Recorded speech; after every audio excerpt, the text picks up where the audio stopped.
Mheshimiwa Charles was shot a total of 5 times. There were 2 entry gunshot wounds on the, meaning that the Mheshimiwa could not survive the injuries caused by the gunshot.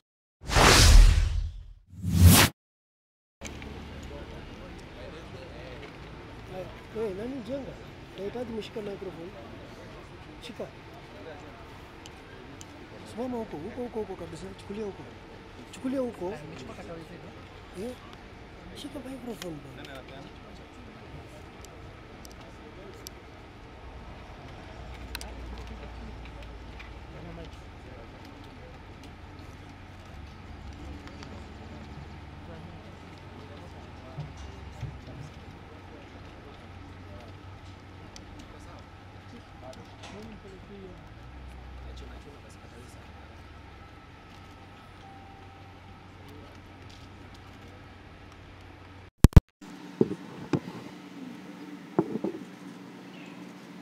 So we begin?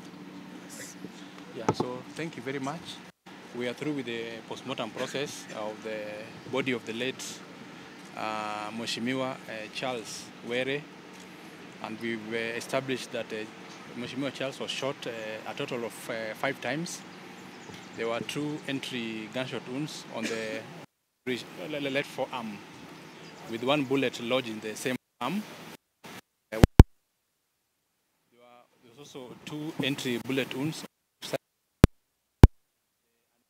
right side, but 1 a bullet with the entry on the left side of the upper back, with the bullet head lodged on the left side of the upper back, which we took the samples for analysis, ballistics. Further to that, we found that there were multiple internal injuries in the vital organs.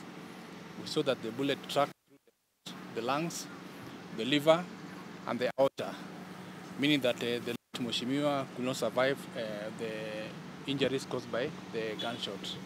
That is all. Yes.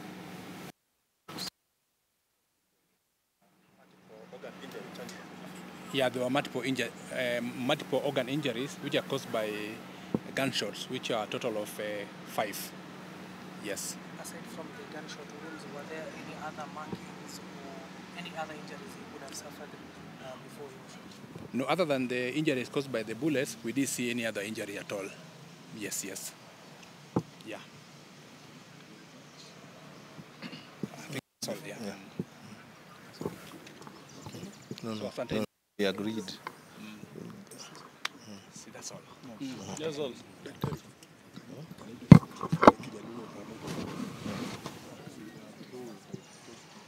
Toke ndo wapate katawizi.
sawa kikatabu. Hello.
Chap.